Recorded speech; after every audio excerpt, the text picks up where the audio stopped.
Hello and welcome to Prepspot. In this video, we are going to know about a landmark judicial development that has sparked nationwide debates and raised critical questions about our legal interpretations and victim protection measures in cases of sexual assault.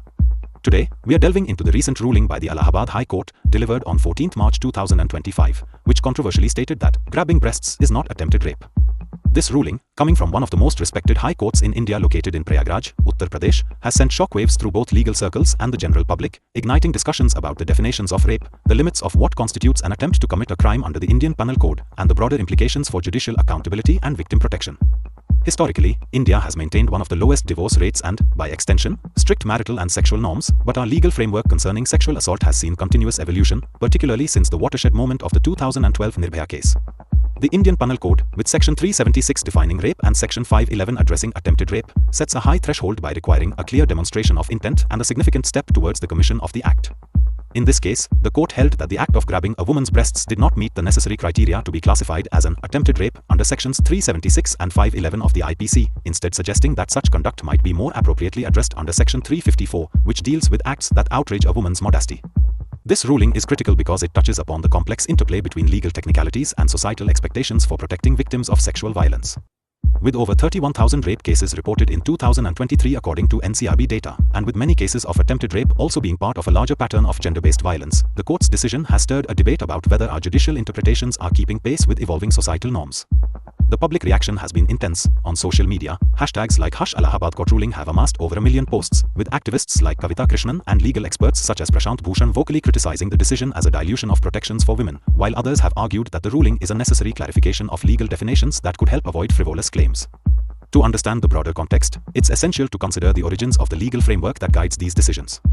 The Indian Penal Code was established during the British colonial era and has undergone numerous amendments to better reflect the social realities of independent India. The Criminal Law Amendment Act of 2013, enacted in the aftermath of the Nirbhaya case, was intended to strengthen the laws related to sexual offences by expanding the definition of rape and increasing the punishments for such crimes. Despite these reforms, cases of sexual violence continue to be a major concern, and our legal definitions remain subject to interpretation by different courts. In the Allahabad High Court ruling, the judges applied a strict interpretation of what constitutes an attempt to commit rape, focusing on the degree of intent and the nature of the act itself. Their decision rested on the legal premise that for an act to qualify as attempted rape, there must be clear evidence that the perpetrator intended to commit the full offense, and that the act committed was a substantial step towards that goal. In this instance, the court concluded that mere grabbing did not suffice to demonstrate the requisite intent.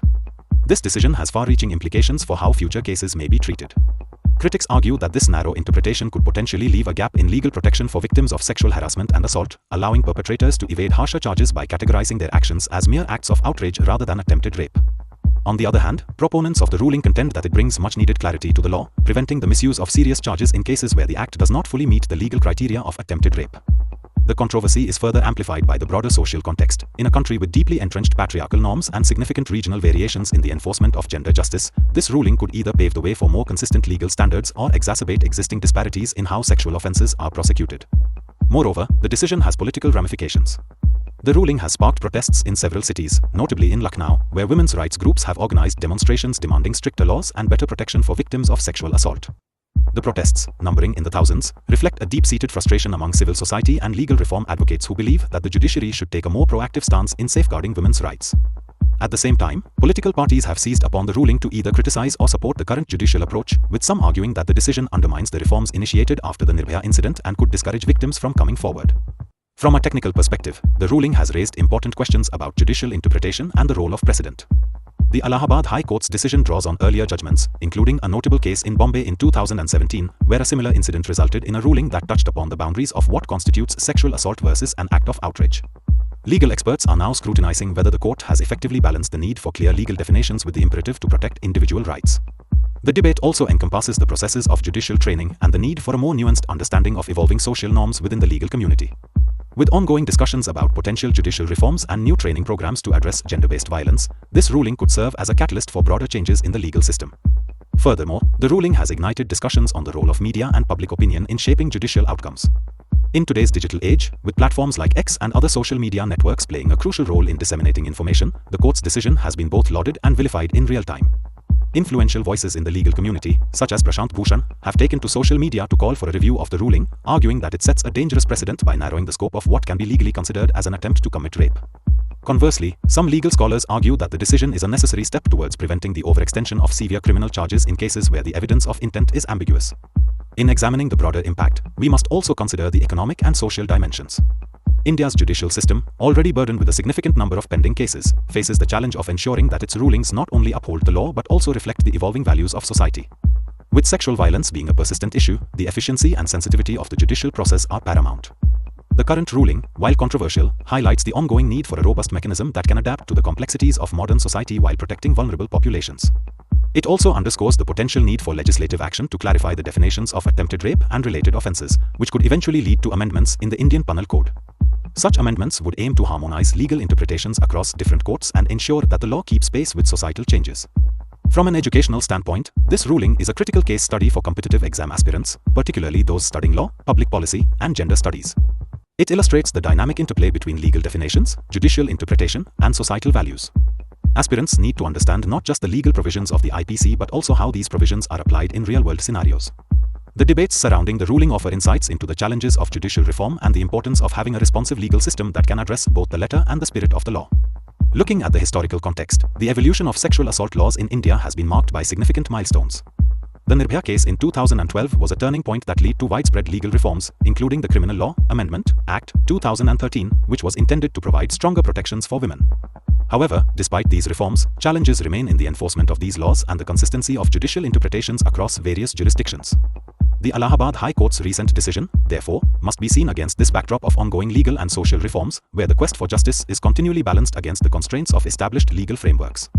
In terms of policy implications, the ruling could trigger a series of legal challenges and appeals, potentially reaching the Supreme Court. If upheld, the decision might lead to a re-evaluation of the criteria for determining attempted rape, particularly in cases involving acts that are seen as less direct but nonetheless harmful. Conversely, if overturned, it could pave the way for more stringent interpretations that broaden the scope of what constitutes an attempt, thereby offering greater protection to victims. This legal ambiguity underscores the importance of continuous dialogue between lawmakers, the judiciary, and civil society to ensure that laws are both fair and effective. Furthermore, the societal impact of this ruling cannot be understated.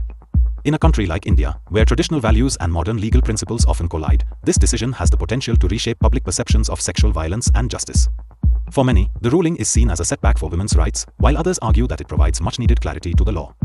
The public protests and social media debates that have followed the ruling reflect a deep-seated desire for a judicial system that is both rigorous in its enforcement of the law and sensitive to the nuances of gender-based violence. As we move forward, it will be important to monitor how this ruling influences subsequent cases and whether it leads to any legislative changes. The potential for judicial reform, spurred by this controversy, could result in new training programs for judges and law enforcement officials, aimed at better understanding and addressing the complexities of sexual assault cases. Additionally, advocacy groups and legal experts are likely to push for clearer guidelines that distinguish between different forms of sexual misconduct, ensuring that the law is applied consistently and fairly across the country. In conclusion, the Allahabad High Court's ruling that grabbing breasts is not attempted rape, delivered on 14 March 2025, represents a significant and contentious moment in India's legal landscape. It brings to the forefront critical issues regarding judicial interpretation, victim protection, and the balance between legal precision and social justice. This ruling, set against a backdrop of evolving sexual assault laws and changing societal norms, has sparked widespread debate, with passionate arguments on both sides about the best way to protect the rights of victims while maintaining the integrity of the legal system. For competitive exam aspirants, this case study offers valuable insights into the challenges of legal reform, the impact of societal values on judicial decisions, and the importance of clear, consistent legal definitions in the pursuit of justice. As the discourse unfolds through legal challenges, public protests, and academic debate, it remains a critical topic for understanding the intersection of law, gender, and social change in contemporary India. Answer this question in comments. The correct answer will be given hot and pinned. Lastly, we just want to let you know that we are a newly emerging online platform for competitive exams. Creating educational explainer videos like these requires a lot of effort, money, and time. If you like these videos and want us to excel and create videos in all categories of competitive exams, then you can consider supporting us with a one-time donation through the Ko-fi platform and also by becoming a member through Patreon. This will help us create more such informative educational videos in the competitive exams space. So, one last time, subscribe and share this channel with all your friends who are preparing for competitive exams. And also, follow us on social media platforms. The links are given in the About section of the channel and also in the video description. So, see you in the next video.